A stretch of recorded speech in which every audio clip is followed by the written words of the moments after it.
I'm Jana, I'm from Carthage, and I was 16 years old when my mom died of heart disease. My grandma died when she was only 31 years old of a heart attack. My grandma had actually gone into the hospital for the flu, and I remember her telling me they were so excited that mom was coming home that day. They were cleaning the house and getting ready, and then she died of a heart attack while she was still in the hospital.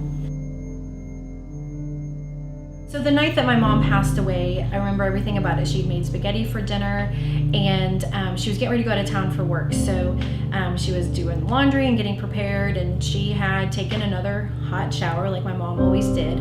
And I was getting ready for bed because I had school the next day. My dad was at work, and she told me that she had heartburn from the spaghetti that she made, and she asked me to go get the Tums for her, which I did, and went and got the Tums, and I was getting ready to get in bed, and she hollered at me again. And she asked me to call my dad at work.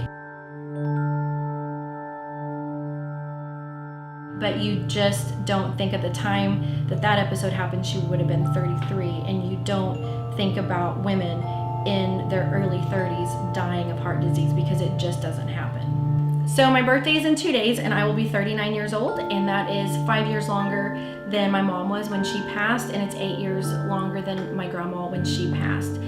As a matter of fact, my son was born when I was 34 years old. He's going to be 5 in 2 weeks, and I had him at the same age as my mom was when she actually passed away. So it's really, really important to me that I try to live a healthy lifestyle and that I try to pass on healthy habits to him, because I want to live a long and healthy life so that I can see him grow up.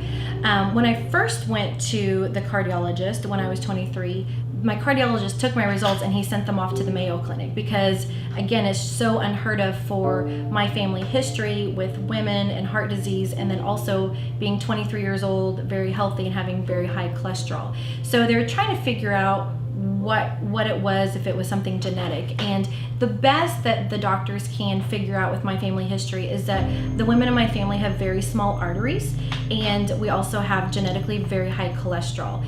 In addition, my mom and my aunt and my grandma, they were all smokers, and I am not.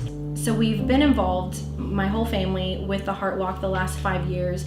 And then a few years ago, the Go Red for Women initiative came to our area, and I was asked to be a part of that, and of course jumped on that. While the work that the Heart Association does is so important to me, the initiative that is specifically geared towards women and towards creating awareness and education for women and heart disease is even more important to me, because as women, we're wives, and we're mothers, and we are business professionals, and we are busy, and we're usually the last ones that are going to take a sick day, and we're usually the first ones to ignore any signs and symptoms we may not have. When it comes to heart disease, I think it is so important to be proactive and not reactive.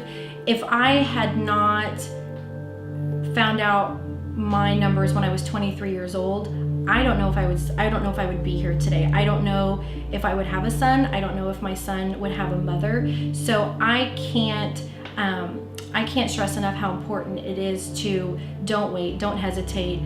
My mom passed away on a Monday, and she had an appointment with her doctor on Friday. And time truly is of the essence whenever it comes to heart disease.